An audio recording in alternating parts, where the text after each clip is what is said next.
Hello दोस्तों, स्वागत है आपका अपने YouTube channel digital modern academy पे। दोस्तों आजकल हमारी जो प्रेजेंट टाइम में जो वैकेंसी चल रही है आरओ और एआरओ की, जो कि कुल मिलाकर 411 पद हैं। 411 पद हैं, ठीक है, जिसका आजकल अभी भर रहे हैं और शायद 9 तारीख तक इनका जो फॉर्म वो फिल होंगे, ठीक है। और इसका एग्जाम है जो हमारा वो दिसंबर या जनवरी में हमारा कंप्लीट होने की संभावना है, क्योंकि यूपी सरकार है, कुछ कहा नहीं जा सकता, अगली साल भी हो सकता है, लेकिन हमारी जो संभावना है दिसंबर और जनवरी में इसका पेपर होने की संभावना है। अच्छा, इसमें इसको दो पोर्शन में बांटा गया है। आपके जो आरओ एआरओ का जो एग्जाम है उसमें एक्चुअली एक तो प्री होगा आपका प्रीलिम्स और एक होगा मेंस, ठीक है। क्या होगा? प्रीलिम्स होगा, मेंस होगा। इसमें दो पेपर होंगे प्रीलिम्स में, एक हिंदी का होगा और एक आपका जीके का होगा, ठीक है। ऐसे सेम है यहाँ पे, ठीक है। जिसमें हिंदी का पोर्शन रहता है वो कम से कम 60 क्वेश्चन का होता है। इसमें जीएस होती है 140 क्वेश्चन, ठीक है। दोनों पे हम बात करेंगे, ठीक है। ये तो हमारा आरओ यारो का हुआ। साथ ही साथ इसके साथ एक वैकेंसी आने वाली है जो कि एसआई की है, सब इंस्पेक्टर की, जो कि एक यूपी में बच्चे का एक ड्रीम होता है एक एसआई बनना, ठीक है। क्या होता है? एसआई बनना। इसकी कम से कम 2500 प्लस या 3000 के अराउंड आपकी ये वैकेंसी आएंगी, ठीक है। जिस इसमें भी हिंदी का एक खासा अच्छा खासा पोर्शन होता है, इसमें 40 क्वेश्चन होते हैं, ठीक है। और ये दोनों जो वैकेंसी है ये आपकी 4800 पे ग्रेड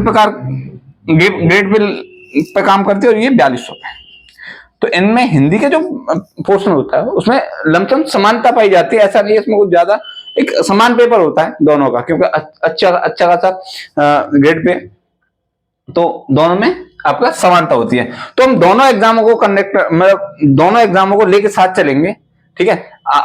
इसमें जो हमारी हिंदी है उसमें हम आपको आरआरओ की भी कराएंगे, साथ ही साथ आपका यूपीएसआई की और अदर इसके अलावा जितने भी एग्जाम, उसमें भी ऐसा नहीं है कि दो एग्जाम में ही ये जो हम जो आज से हिंदी शुरू कर रहे हैं 2 एग्जामों में काम करेंगे। इससे आज आगे भी जितने भी एग्जाम होंगे उसमें सब में ये तो मैं एक जो ब्रॉड लेवल पे अच्छी तरह जो हिंदी होती है उसके लिए मैं इसे शुरू कर रहा हूं, ठीक है। तो आज हम जो पढ़ेंगे वो आज हम हिंदी भाषा के विकास के बारे में पढ़ेंगे। धीरे धीरे हम एक एक चैप्टर से पूरी हिंदी खत्म करेंगे। पहला जो आज हमारा चैप्टर होगा वो आज होगा हमारा हिंदी भाषा का विकास, ठीक है। तो बिना किसी देरी के और बिना किसी टाइम गवाए, क्योंकि हमारे एग्जाम में टाइम नहीं है और हमारे एसआई की वैकेंसी जिसपे बहुत ज्यादा घमासान होता है, आपको भी पता है, पिछली बार भी पता है, और अब जो आएंगे उसमें भी आपको पता है कि बहुत ज्यादा कंपटीशन है। तो ज्यादा टाइम ना गवाते हुए हम जब तक वैकेंसी आएंगी तब तक हम जो आपका हिंदी वाला पोर्शन है, ठीक है, उसे हम अच्छे से कवर कर लेंगे, जो कि हमें कम से कम 2 बार कंप्लीट करनी है और विद रिवीजन 2 बार कंप्लीट करके प्लस रिवीजन, ठीक है। रिवीजन के साथ साथ हमें कंप्लीट करनी है, ठीक है। प्रैक्टिस सेट भी हम कराएंगे साथ में। तो चलिए शुरू करते हैं बिना किसी समय के गवाए हुए। देखो, हमारा पहला चैप्टर है और मैं सबसे एक ही रिक्वेस्ट करूंगा, सब लोग नोट्स जरूर बनना है, क्योंकि नोट्स से क्या होता है, जब हमारा एग्जाम टाइम आता है ना, तब हम क्या करते हैं कि क्लास में देखते हुए हम शॉर्ट टाइम में ना अपना रिवीजन जो कॉपी जो होती है ना उसे कर लेते हैं, घंटे 2 घंटे 3 घंटे 4 घंटे में, एक दिन में हम पूरी हिंदी को कवर कर लेते हैं जब नोट्स बने होते हैं। तो आज हम करेंगे पहला जो हमारा चैप्टर होगा हिंदी भाषा का विकास। देखो, सबसे बड़ी पहली बात होती है कि भाषा क्या होती है। भाषा, क्योंकि हिंदी भाषा का विकास पढ़ रहे हैं, ये भी एक भाषा, तो भाषा क्या होती है? देखो, मनुष्य द्वारा अपने भावों विचारों को जिस माध्यम से व्यक्त किया जाता है, उसे बोला जाता है भाषा। क्या? भाषा, ठीक है। तो भाषा के बारे में एक थोड़ी सी लाइन लिख लेते हैं, क्योंकि देखो लिखना जरूरी होता है, लिखने से क्या होता है, आपकी याददाश्त बनती है। तो भाषा क्या होती है? देखो, मनुष्य द्वारा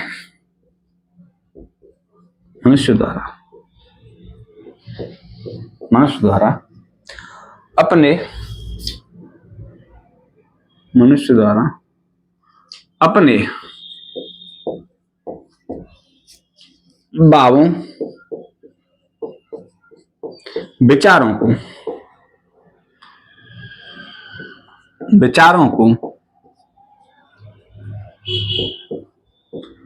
जिस माध्यम से व्यक्त किया जाता है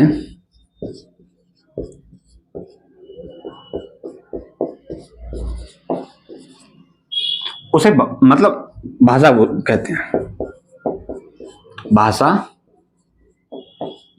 कहते हैं। आई बात समझ में? भाषा का आपको अच्छे से समझिएगा, भाषा क्या होती है, भाषा के क्या होती है, भाषा को क्यों यूज में लिया, अपने भावों को प्रकट करने के लिए। जैसे कि बहुत से इशारों की भाषा यूज करते हैं, ठीक है। जैसे आज की हमारे युवा दोस्त हैं, वो आजकल क्लास में बैठे इशारों में बात हो रही है, तो आप समझ सकते हो वही वाली भाषा है, ठीक है। बहुत से बोल चाल में भाषा यूज करते हैं, बहुत से इशारों में करते हैं, बहुत से सांकेतिक भाषा का यूज करते हैं। तो भाषा वो होती है जिसमें अपने भावों या विचारों को व्यक्त करते हैं, ठीक है। अच्छा, अब सबसे बड़ी भाषा, जो भाषा शब्द है, भाषा शब्द है, ठीक है। भाषा शब्द की उत्पत्ति,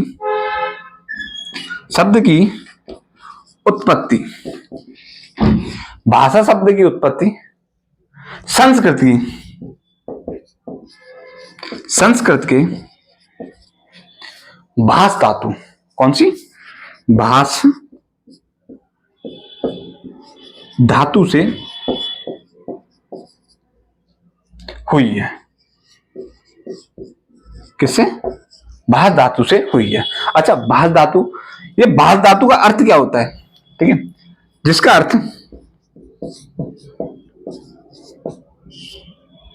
अर्थ प्रकट करना या व्यक्त करना होता है। आई बात समझ में? भाषा क्या होती है, भाषा की उत्पत्ति कैसे हुई, ठीक है, भाषा की उत्पत्ति कैसे हुई, और भाषा जो शब्द है उसका मतलब क्या होता है, ठीक है। भाषा जो शब्द है उसकी उत्पत्ति संस्कृत की भाष धातु से हुई है, ठीक है, जिसका अर्थ होता है आपका प्रकट करना या व्यक्त करना। अच्छा, ठीक है। अब हमारे जो विश्व है, विश्व में क्या है, विश्व में लमसम लगभग 3000 भाषाएं, विश्व में लगभग 3000 भाषाएं प्रयोग में लाई जाती हैं, प्रयोग में लाई जाती है। कितने में? 3000 भाषाएं हमारे विश्व में क्या बोली जाती हैं, लाई जाती हैं। अच्छा, जो ये भाषा 3000 भाषाएं, इनको 10 भाषा परिवारों में बांटा गया। कितने में? 10 भाषा, जिनको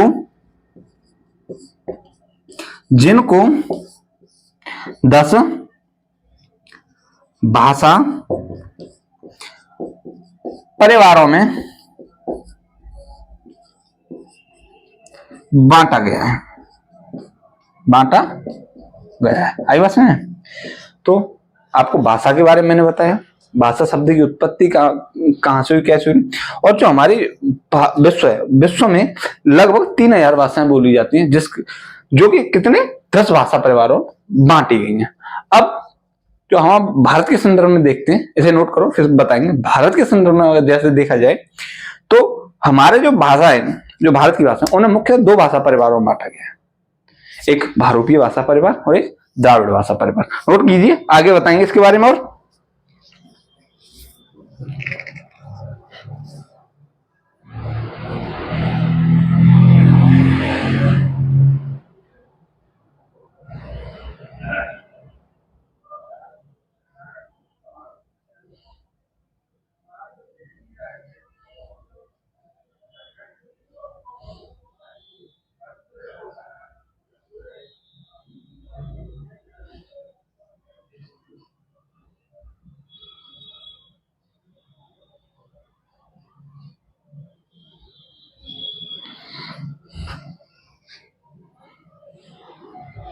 आई बात है, ठीक है, मिटाते हैं।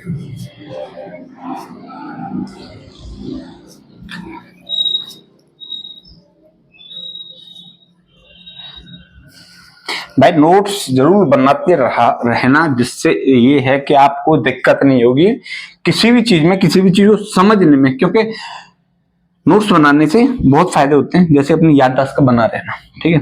दूसरी बात, फोकस रहना क्लास पे। तीसरी बात कि जब आप रिवीजन करोगे तो आपको रिवीजन करने में दिक्कत नहीं होगी। हालांकि तुम्हारी क्लासेस बड़ी रहेंगी, पर साथ ही साथ क्या होता है कि जब एग्जाम टाइम पॉइंट होता है ना, जैसे 1-2 दिन 4 दिन, तो आप पूरी हिंदी को आप कवर कर सकते हो उससे। ठीक है, तो ठीक है। अब जो भारत में मुख्यतः मैंने कितने 2 भाषा परिवार बताए थे। भारत में मुख्यतः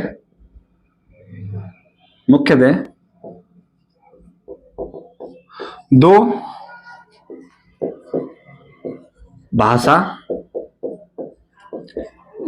परिवार है। ठीक है, मुख्यतः 2 भाषा परिवार है, और विश्व में मैंने आपको 10 बताया। ठीक है, पहला है आपका कौन सा, भारोपीय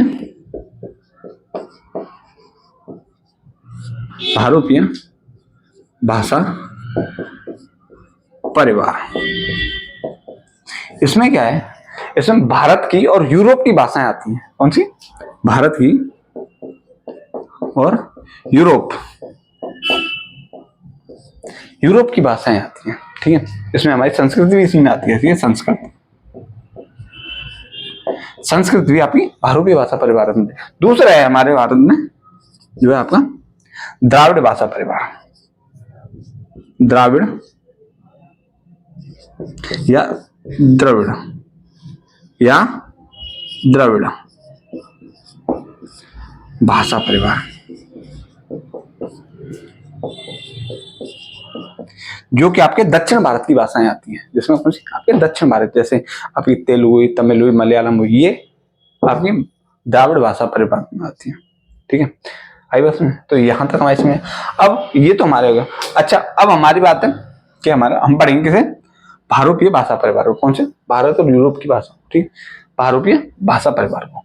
तो हेडिंग डाल लो यहाँ पे, यहीं पर डाल लो। पहला है आपका भारोपीय भाषा परिवार, भारोपीय भाषा परिवार। ठीक है, भारोपीय भाषा परिवार। वैसे जो भारोपीय भाषा परिवार है, इसकी 10 शाखाएं होने को, तो कितनी शाखाएं नोट कर लो। इसकी जो शाखाएं, शाखा पूछे तो इसकी शाखाएं इसकी 10। जो भारोपीय भाषा परिवार है उसकी शाखाएं आप कितनी, 10 शाखाएं। अच्छा, आपके ध्वनि के आधार पर इसे नोट कर लो। बाकायदा हेडिंग बनाना, एक इसमें पॉइंट लिखूं। ध्वनि के आधार पर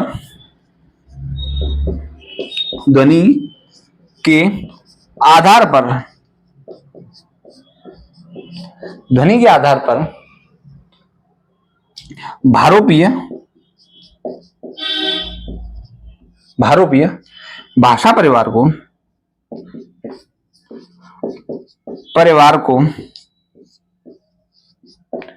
2 भागों में बांटा गया है।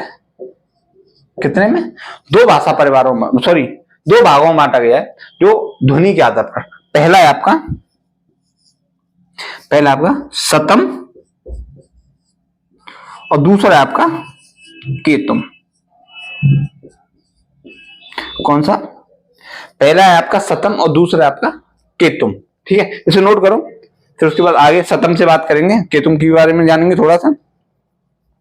ठीक है, क्योंकि सतम और केतुम बड़ा इंपॉर्टेंट है, क्योंकि इसी से हमारी जो संस्कृत भाषा है विकास यहीं से होता है। तो पहले इसे नोट करो। बाकायदा ऐसे नोट्स बनाओ जैसे मैं जैसे लिख रहा हूँ। मैं आपके नोट्सों को इतना लिख रहा हूँ, ठीक है, क्योंकि नोट्स बनेंगे तो आपको फायदा मिलेगा। ठीक है, नोट्स जरूर बनाओ, नोट करो।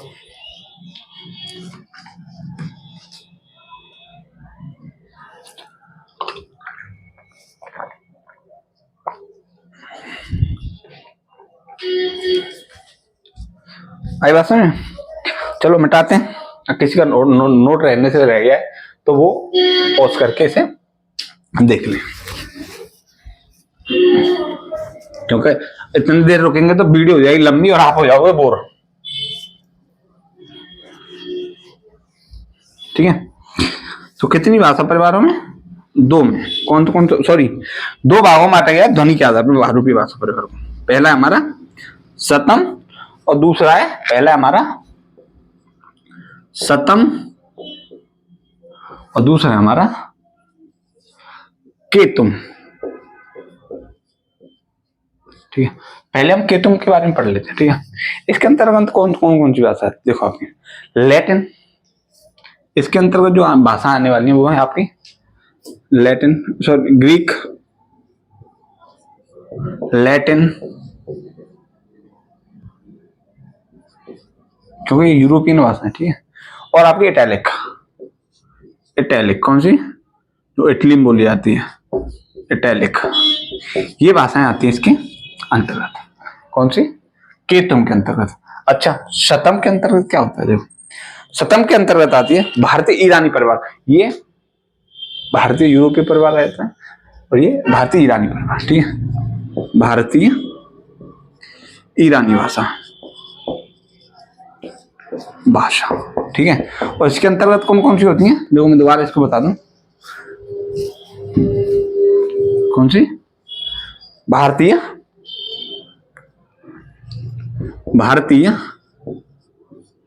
यूरोपीय भाषा, यूरोपीय भाषा, जिसमें कौन कौन से आते हैं मैंने बताया, ग्रीक, लैटिन और आपकी कौन सी, इटैलिक। कौन सी, इटैलिक। ठीक है, और आपकी जो, हाँ यही समझ लो इटैलिक। ठीक है, इसके अंतर्गत आ जाती है आपकी कौन सी, संस्कृत। ठीक है, कौन सी आती है, संस्कृत भाषा, क्योंकि जो भारत में जो आर्य आए थे वो कहां थे, मध्य एशिया से आए थे, मतलब ईरान से, और उनकी भाषा कौन सी थी आपको पता है, आर्यों की जो भाषा थी वो थी आपकी संस्कृति, क्योंकि जो आर्य आए थे वो कहां से आए थे, मध्य एशिया से, मतलब ईरान से आए थे, क्योंकि ईरान से क्या था, वो आर्य आए थे, उनकी भाषा थी संस्कृत। तो हमारे यहाँ से संस्कृति का, जो हमारी संस्कृत भाषा उसका यहाँ से विकास हुआ। ठीक है, तो यहां तो नोट करो। अरे संस्कृत को भी हम 3 भागों में बांटेंगे, जो आपकी ईरानी जो भाषा की जो संस्कृति उसे हम 3 भागों में बांट देते हैं। देखो कौन कौन सी तीन प्रकार, मतलब 3 भागों में बांट दी जाती है संस्कृत। पता है कौन कौन सी, एक तो आपकी भारतीय आर्य भाषा, आर्य भाषा, क्योंकि जो आर्य, क्योंकि ईरान में जो ईरानवासी थे वो संस्कृत का ज्यादा यूज करते थे। ठीक है, तो उसके साथ साथ जो भारत में आर्य है वो अपनी संस्कृत लेके आए। दूसरी थी आपकी दरद, दरद में, कौन सी, दरद में, जिसके अंतर्गत कौन कौन सी भाषा आती है आपकी पंजाबी आती है, और साथ ही साथ इसके अंतर्गत आती है आपकी कश्मीरी। कौन सी, कश्मीरी। एक आती है आपकी ईरानी भाषा, क्योंकि जो ईरान है, ईरानी भाषा, इसके अंतर्गत कौन सी, फारसी और आपकी पश्तो। कौन सी, फारसी और पश्तो। कौन सी, फारसी और पश्तो भाषा ईरानी भाषा के अंतर्गत आती है। ठीक है, यहां तक हमारे जो संस्कृत का यहां से हमारा विकास हो गया। अच्छा, यहां से ठीक है, अब देखो एक बात, संस्कृत का जो प्रथम पूछ लेता है, संस्कृत में लिखा गया प्रथम आपका ग्रंथ कौन सा था, तो वो था अवेस्ता। कौन सा, अवेस्ता, संस्कृत का प्रथम ग्रंथ। यहां नोट कर लो, संस्कृत का प्रथम जो ग्रंथ था वो कौन सा था, अवेस्ता। अवेस्ता संस्कृत में लिखा गया पहला ग्रंथ था। ठीक है, तो आई भाषा यहां तक तो हमारा कंप्लीट हो गया। अब यहां से हम भारतीय आर्य भाषाओं को शुरू करेंगे। इसे नोट करो, आपको मैं 2 भागों में बांट दिया, ध्वनि के आधार पर भाषा परिवार को। एक आपका शतम हुआ, आपका केतुम हुआ, दोनों को मैंने अच्छे समझाए, नोट करो। फिर इसके बाद हम भारतीय आर्य भाषाओं पर चलेंगे, क्योंकि हमें जो टारगेट लेना है, हमने भारतीय भाषाओं पर बात करनी है, भारतीय हिंदी पे बात करनी है, और साथ साथ हमने यूपी की भाषाएं जो यूपी में बोले उन पर बात करनी है। ठीक है, क्योंकि बार बार हम यूपी की भाषाओं को नहीं पढ़ेंगे, इसलिए हम कवर करके चलेंगे, क्योंकि हम पे टाइम कम है और काम बहुत ज्यादा है। नोट करो,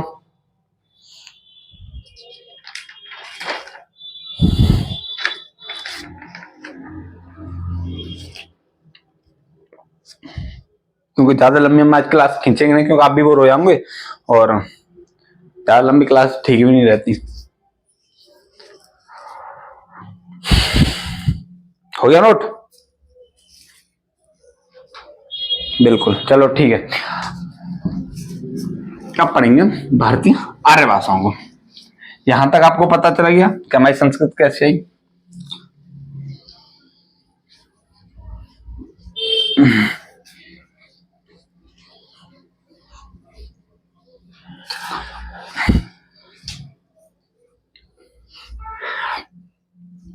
अब बोलते हैं भारतीय आर्य भाषा। लिखो, हेडिंग डाल लो यहां पे, भारतीय आर्य भाषा। कौन सी? भारतीय आर्य भाषा। हेडिंग डाल लो, ठीक है। अब देखो मैंने फिर बताया था भारत में आर्य कहां से आए थे? मध्य एशिया से आए थे, ईरान से आए थे, जिनकी भाषा थी संस्कृत। तो वो अपने साथ क्या लेके आए? संस्कृत। उनकी जो भाषा थी वो भारत आए, कहां पे बसे? पंजाब में बसे। क्योंकि मैंने बताया था आपका दर्द था वो पंजाब में, क्योंकि उनके साथ कुछ भाषा लाई गई थी। वो पंजाब और कश्मीर जो क्षेत्र है वहां पर कुछ भाषाएं छोड़ी गई थी। फिर उसके बाद आर्य भाषा आई, फिर आर्य संस्कृत कहीं और गए, तो वहां पे भी आपकी जो संस्कृत है वहां पे विकास हुआ। तो ऐसे ही जो भारतीय आर्य भाषा है, अब इसको कालखंडों में बांटा गया है। कितने कालखंड? क्योंकि संस्कृत से हिंदी का जो परिवर्तन हुआ है ना, वो इन कालखंडों में बताएंगे कैसे कैसे परिवर्तन हुआ। तो लिखो इसमें, भारतीय आर्य भाषा को भारतीय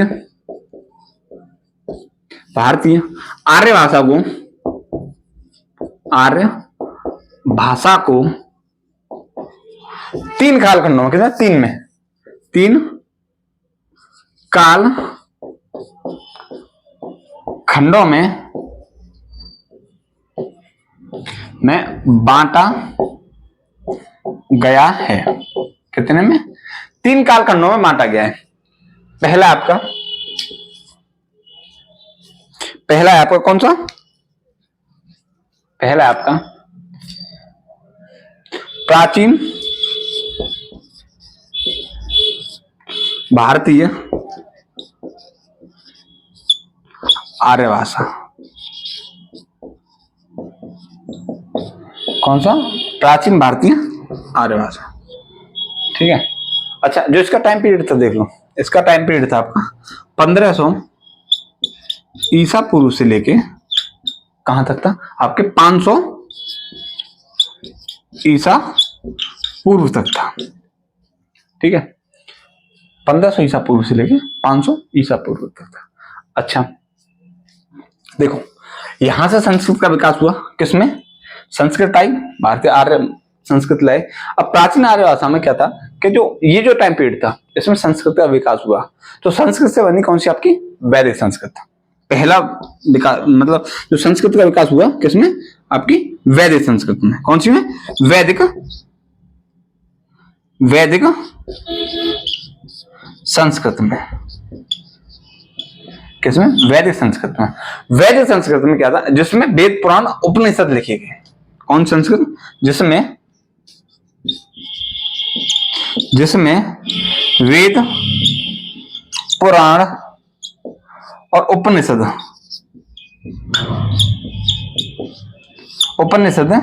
लिखे गए।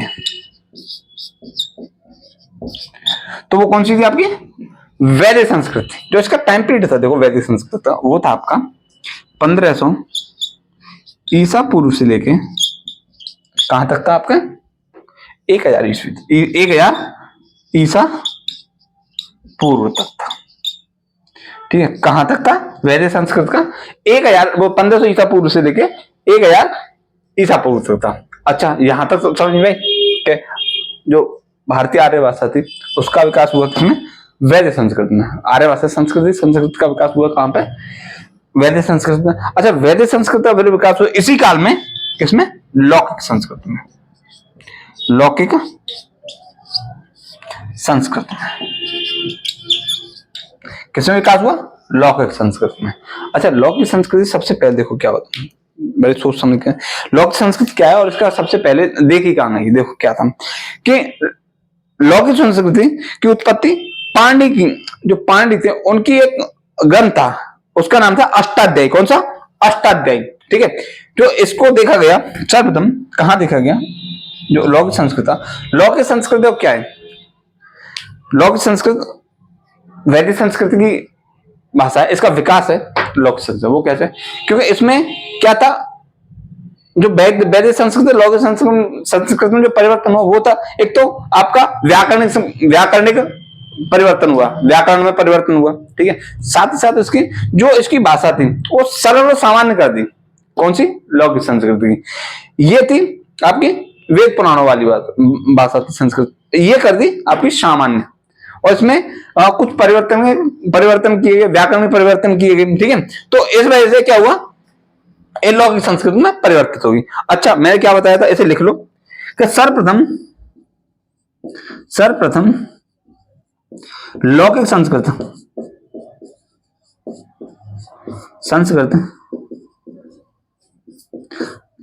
पाणिनि की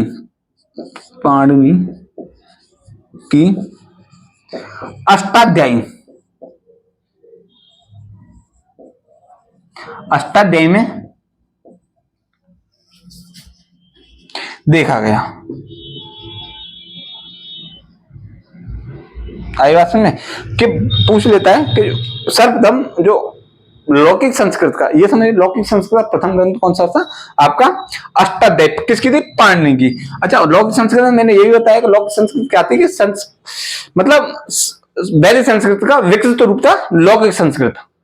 वैदिक संस्कृत का विकसित रूप था वो था आपका लौकिक संस्कृत। इसमें आपका मैंने बताया व्याकरण सुधार हुए तथा सामान्य भाषा का प्रयोग हुआ, मतलब सरल भाषा का प्रयोग हुआ। ठीक है, तो ये थी हमारी प्राचीन भारतीय आर्य भाषा। अब इसे नोट करो, फिर उसके बाद हम आएंगे मध्यकालीन भारतीय आर्य भाषा, क्योंकि अब यहां से लौकिक संस्कृत से अब और विकास होगा। फिर वो बनेगी आपकी, फिर आपकी बनेगी पाली, प्राकृत, अपभ्रंश, अवट, फिर हिंदी। तो वो सारी चीजें होंगी, तो इसे नोट करो, फिर उसके बाद आगे देखेंगे मध्यकालीन भारतीय आर्य भाषा।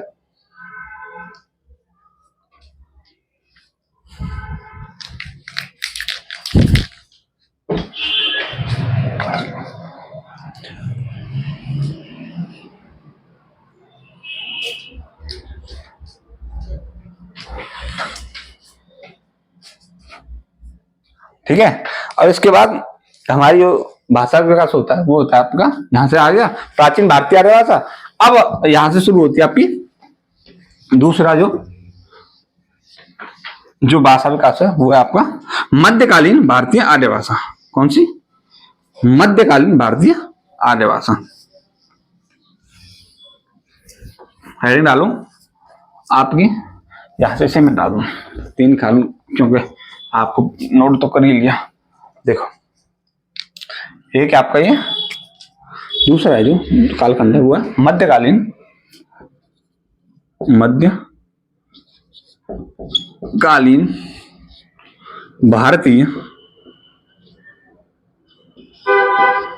भारतीय आर्य भाषा। ठीक है, मध्यकालीन भारतीय आर्य भाषा। अच्छा, इसका जो टाइम पीरियड था वो था आपका कहां से? 500 ईसा पूर्व से लेके कहां तक था? ये आपको 1000 ईस्वी तक था इसको जो टाइम पीरियड था। ठीक है, तो हमने कहां देखा, कहां तक पढ़ लिया कि प्राचीन भारतीय आर्य भाषा में क्या होगा, लौकिक संस्कृति में परिवर्तन होगा। अब इसके बाद क्या होता है, जो लौकिक संस्कृति वो बदल जाती है अपनी पाली भाषा में। पाली भाषा को बोलते हैं प्रथम प्राकृत। क्रिया प्रथम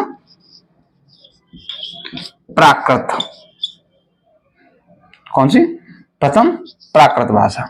आई भाषा में पाली भाषा को क्या बोला जाता है? प्रथम प्राकृत। क्योंकि लौकिक संस्कृति मतलब इसका मतलब बदली किसमें बदली हो? पाली भाषा।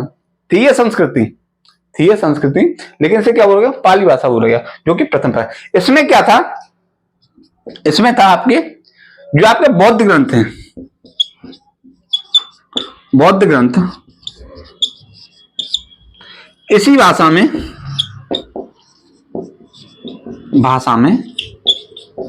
लिखे गए, पाली भाषा में लिखे गए। कौन से? आपके बौद्ध ग्रंथ है। अच्छा, इसको जो टाइम पीरियड था पाली भाषा का, क्योंकि हमारी जो मध्यकालीन आर्य भाषा का जो टाइम पीरियड था 500 ईसा पूर्व से 1000 ईस्वी तक था। ठीक है, तो अब इसका जो टाइम पीरियड था वो था हमारा 500 ईसा पूर्व से लेके कहां तक था हमारे? ये था 1 ईस्वी तक, 1 ईस्वी तक इसका विकास हुआ। कौन सी का? पाली भाषा या प्रथम प्राकृत। अब पाली भाषा का विकास हुआ, फिर इसके बाद किसमें? प्राकृत में, प्राकृत भाषा, यानी इसे बोला जाता है द्वितीय प्राकृत।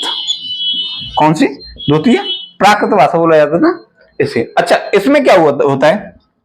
इसका टाइम पीरियड देखो, मतलब इसका टाइम पीरियड होता है 1 ईस्वी से लेके आपके 500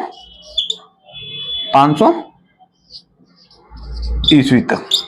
ठीक है, 1 ईस्वी से लेके 500 ईस्वी तक। अच्छा, प्रथम इसमें क्या था? जो प्राकृत भाषा, इसमें जैन ग्रंथ लिखे गए, जैन ग्रंथ इसी में लिखे गए। ठीक है, इसी यानी कि द्वितीय प्राकृत या प्राकृत में इसी भाषा में लिखे गए। आई भाषा में, किसमें? द्वितीय भाषा में, सॉरी द्वितीय प्राकृत में लिखे गए। अब प्राकृत का, पाली से प्राकृत मतलब प्राकृत से बदलता है किसमें? अपभ्रंश में।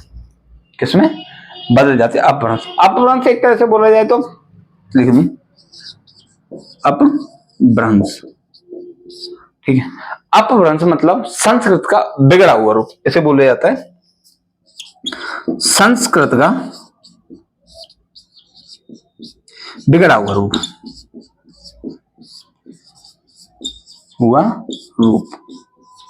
क्योंकि संस्कृत क्या था इस टाइम पे? पूरे भारत में फैल चुकी थी और लोग अपने अपने हिसाब से क्या संस्कृत का यूज करने लग गए, मतलब अपभ्रंश होने लग गया, यानी कि बिगड़ने लग गया संस्कृत का रूप। ठीक है, तो अब क्षेत्रीय आधार पर अपभ्रंश को हम बांटेंगे। कैसे क्षेत्रीय आधार पर अपभ्रंश हमारे बदले और कौन कौन सी भाषाएं क्षेत्रों के हिसाब से बदली। तो जो अपभ्रंश का जो टाइम पीरियड था वो था आपका 1 ईस्वी से लेके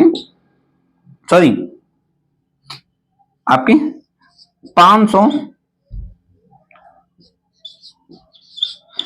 ईस्वी से लेके 1000 ईस्वी तक था। ठीक है, कहां से? 500 ईस्वी से लेके 1000 ईस्वी तक आपका अपभ्रंश, यानी कि संस्कृत का पूरी तरह से बिगड़ना शुरू हो गया। और कब तक बिगड़ा ये? 1000 ईस्वी तक। ठीक है, तो इसे नोट करो, फिर उसके बाद हम इस अपभ्रंश को ही पढ़ेंगे, क्योंकि इसमें जो मध्यकालीन पहले नोट करो जब बताएंगे।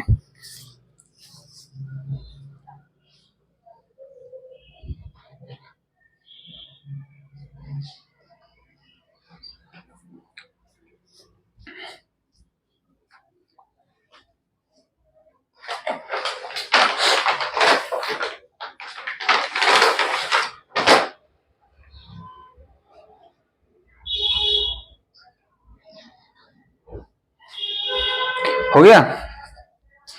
चलो, अब देखो यहां से हमने मध्यकालीन आर्य भाषा पढ़ ली। अब देखो आधुनिक आर्य भाषा पढ़ेंगे। आधुनिक आर्य भाषा में क्या था? ये अपभ्रंश ही था। ठीक है, अपभ्रंश ही मतलब अपभ्रंश बोल दो इसे या अवहट्ट बोल दो, दोनों एक ही है। फिर उसके हमारी हिंदी का विकास हुआ।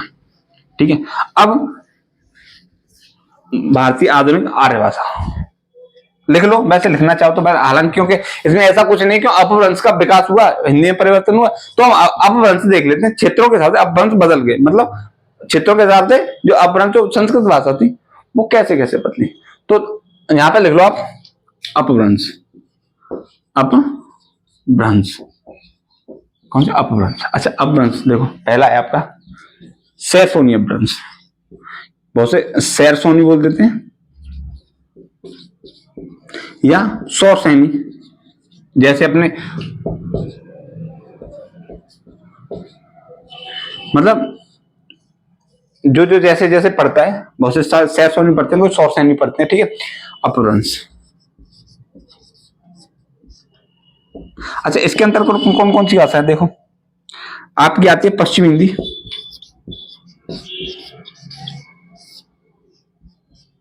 पश्चिमी हिंदी। दूसरी आती है आपकी पश्चिम हिंदी के साथ साथ राजस्थानी,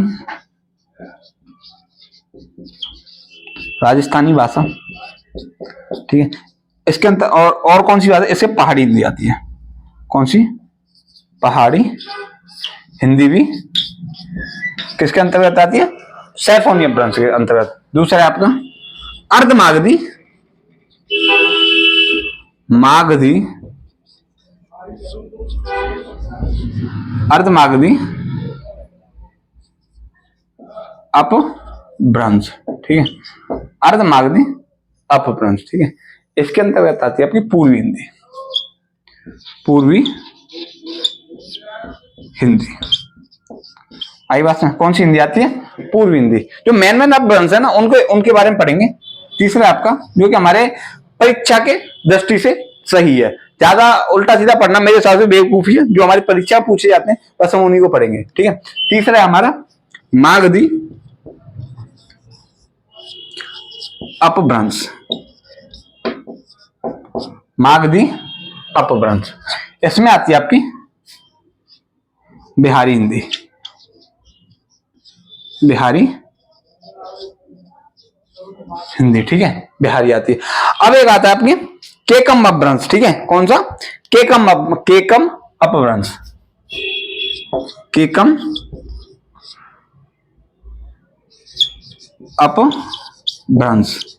कौन सा? केकम अपभ्रंश। इसके अंतर्गत आती है पंजाबी भाषा। कौन सी? पंजाबी। और देख लो, यहां पे देख लेते हैं। चौथा है जो आपका, चौथा है आपका ब्राचर, ब्राचर अपभ्रंश, ब्राचर अपभ्रंश, ठीक है। इसके अंतर्गत आती है आपकी कौन सी? सिंधी भाषा। कौन सी? सिंधी। कौन सी भाषा आती है? सिंधी आती है। एक आता है आपका महाराष्ट्री। जो पांचवा समझ लो आपका महाराष्ट्री अपभ्रंश। कौन सी? महाराष्ट्री अपभ्रंश। इसके अंतर्गत आपकी मराठी भाषा, ठीक है। तो ये हमारे कुछ अपभ्रंश हैं। जिस अपभ्रंश बोले संस्कृत का बिगड़ा हुआ रूप, जिन्हें बोलते क्षेत्रों के हिसाब से बिगड़ा हुआ रूप, उसे अपभ्रंश बोला जाता है, ठीक है। तो अब सैफोनी अपभ्रंश, मागधी अपभ्रंश, सॉरी अर्धमागधी अपभ्रंश, मागधी अपभ्रंश, आपका केकम अपभ्रंश, आपका ब्राचर अपभ्रंश और आपका महाराष्ट्री अपभ्रंश। एक्चुअली यही जो मैंने बताया पांच, इन्हीं में जो क्वेश्चन आता है, इसके अलावा कहीं से आता नहीं है। अधिकांशतः सैफोनी, मागधी और अर्धमागधी और मागधी, इनसे ही ज्यादा पूछा जाता है। एक दो क्वेश्चन आ जाता है आपका ये ब्राचर अपभ्रंश से आ जाता है कि ब्राचर सिंधी जो भाषा है किस अपभ्रंश से आती है, तो कौन सी? ब्राचर अपभ्रंश से। तो आज की क्लास को आज हम यही समाप्त करेंगे। उसके बाद कल से हम सैफोनी अपभ्रंश को पढ़ेंगे। इसकी जो भाषा है, पश्चिमी हिंदी के अंतर्गत कौन कौन सी भाषा आती है, राजस्थानी के अंतर्गत कौन कौन सी भाषा आती है, पहाड़ी हिंदी के अंतर्गत कौन कौन सी भाषा आती है, ऐसे ही हमारी अर्धमागधी, मागधी, ऐसे एक एक से पढ़ेंगे ना, क्योंकि कल हम इसे सिर्फ ओनली उत्तर प्रदेश के लिहाज से, उत्तर प्रदेश में पूछी जाने वाली भाषाएं, हमारे उत्तर प्रदेश कौन कौन से जिले में हमारी कौन कौन सी भाषाएं बोली जाती हैं, ठीक है। तो दोस्तों आज की क्लास हम यही समाप्त करेंगे। फिर कल एक नए सेशन के साथ आपके सामने हाजिर होंगे। फिर मैं बोल रहा हूँ, इसको जो हमारा क्लास है, आप अपने दोस्तों, अपने भाइयों और जो भी तैयारी कर रहा है आपकी एसआई की, साथ ही साथ आपकी आरओ की जो कि बड़ी वैकेंसी है आने वाली है एसआई की भी, और 411 मैंने बताया 411 पद आपके आरओ के, ठीक है, जो कि बहुत घमासान देखा जाएगा। इसमें 60 एक नहीं 60 क्वेश्चन आते हैं, और इधर एसआई में भी आपके 40 क्वेश्चन आते हैं। एसआई में कितने? 40 क्वेश्चन आते हैं, ठीक है, जो कि एक बड़ा स्कोर है, कम नहीं है। एक पेपर होगा इसका भी, ठीक है।